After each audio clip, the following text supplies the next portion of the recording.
Nik ikastola oso hurbiletik sentitzen dut, zeha txikitatik bizi izan genuen gure aitak egindako lana, orduan ja txikitatik ekintza guztietan parte hartzen genuen, gogoratzen dut oso hurbiletik delikara jaten genuen garai hortaz, zuaitz egunaren egun horietaz, eta orduan pizkanaka handitu joan gara, baina beti oso hurbiletik izan dugu ikastola.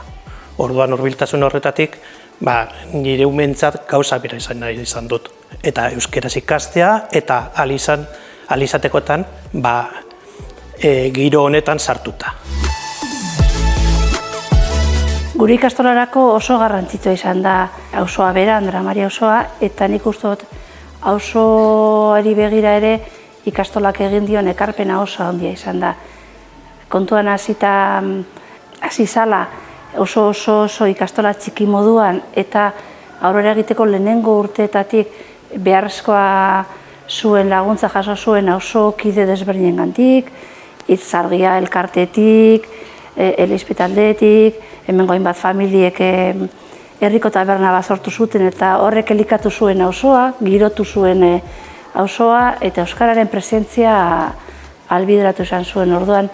Ordutik ona, 50 urte luze hauetan ikustu lotura handia izan dutela, bai ikastolak auzoarekin, bai auzoak eta auzokidek gure ikastolarekin. Nik esango nuke gaur egunean gauden lekuan eta gauden moduan eta ditugun ikasleak hasierako urteetan eta gero urte orain arte ere bai, jendea inplikatu egin delako. Gure ikasleak auzokoak dira, salbuespenak salbuespen, dena dira ingurukoak, honek aukera ematen du umeok bizi izateko auzoan, bertokoa sentitzen dira, bertokoa dira, baina horrez gain bertokoa sentitzen dira, eta nik esango nuke ere gure ikasleok, lehenanak esan duen moduan, euskararen erabilera bultzatu beharrean gaude, baina gure ikasleok edatu egiten dute ikastolaren kutsua horma hauetatik kanpora auzora.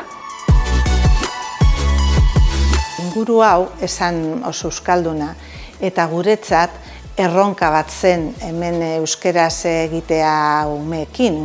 Umeak batez ere eurek guri egiten ziguten, haiek guri egiten ziguten euskeraz.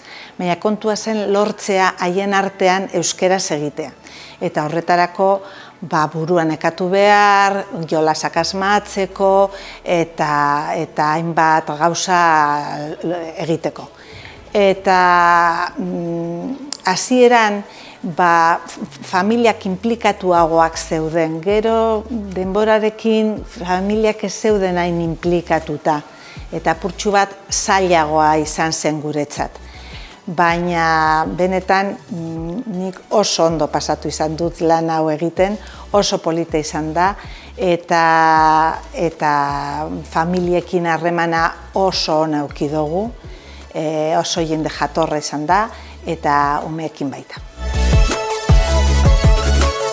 Bueno, euskera, pues mis padres sabían, mis hermanos no, bueno, uno sí, uno estuvo en Gatica muchos años, ya que lo aprendió, pero aquí no se habla demasiado euskera. Si se hablaba euskera se castigaba, por lo menos creían ellos que se castigaba.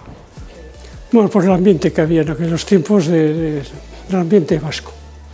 Y era una cuadrilla de monte, y ahí se empezó un poco, entre amigos nos juntábamos y se empezó ahí el ambiente de Castola. Aquí en este centro, los dos, sí, y los nietos ahora también. Yo creo que tuvimos un primer reto que fue muy fuerte y es la subsistencia de la Icastola. Cuando en un momento determinado la Icastola San Nicolás dijo que no podía acoger más chavales, porque al final la Icastola Gusentía, que es como se llamaba, pues era una startup, era una sucursal de la Icastola San Nicolás. En ese momento pues tuvimos que tomar una decisión muy importante, que era la continuidad, con un colectivo de 50 o 60 chiquillos que como masa crítica era casi insuficiente para poder sostenerse económicamente. Ese fue el primer reto. Para superar ese reto tuvimos ayudas importantes como es el caso del grupo de Itxasargia, que nos ayudó con sus locales.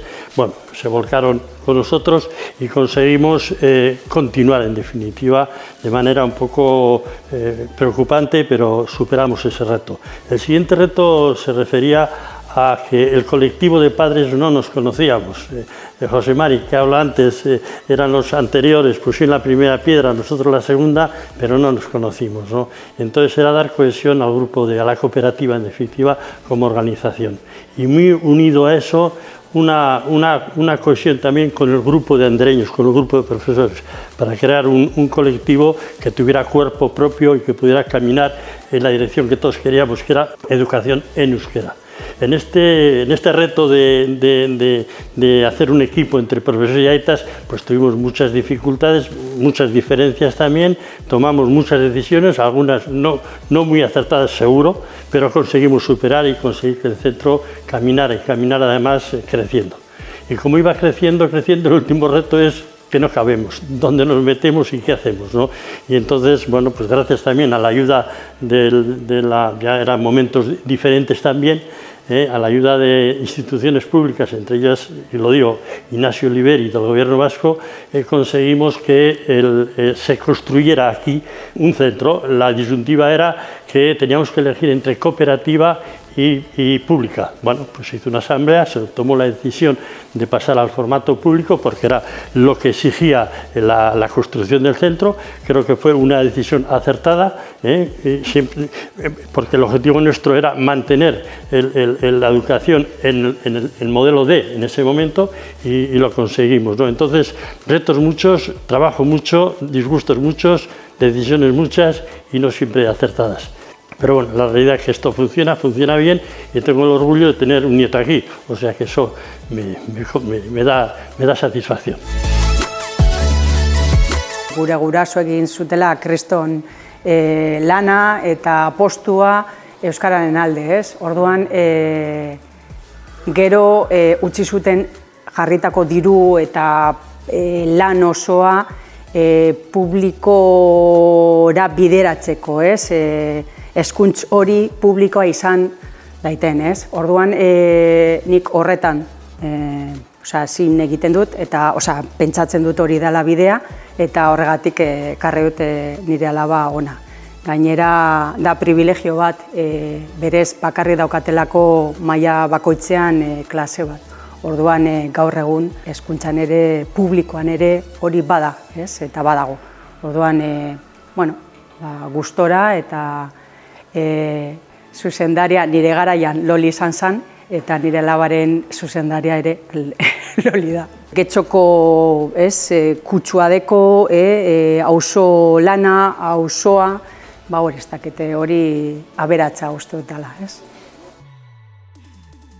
Saria, postasun handiaz. Nik esango nuke, sari hau dela egin dugun 50 urte luze hauetan egin dugun lanaren aitortza. Egin dugun, orain gaudeno, gure aurretik egon zirenok eta ikastola sortu zutenok ere, ezta.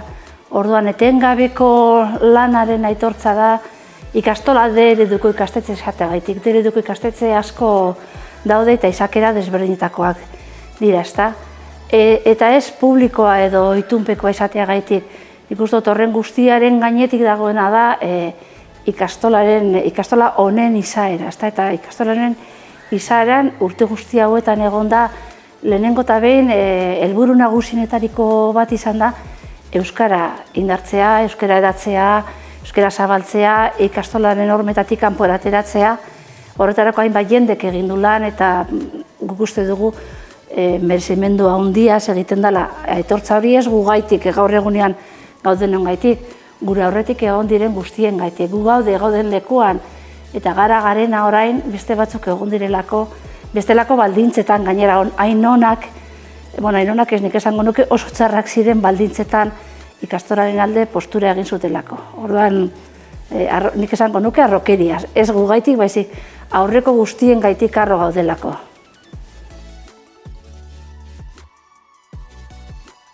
Argia ereiten saria eskertzeko saria da, jende askoren lanari esker lortu dugun saria da, hemen guraso, ume eta irakasle askoren eskerrona, eskertu egin behar dugu, eta urte honi amaiera emateko ospakizun erraldoi batekin amaitzeko asmoa daukagu. Eta gonbidatuta dago ikastola honetatik pasatu diren ikasle, irakasle eta guraso guztiak. Beraz, gonbidapena luzatu egiten dugu, maiatze inguruan edo hemendik ikastolatik etortzeko. Eta eskerrak ere ibilbide luze honetan eman duten guztiagatik.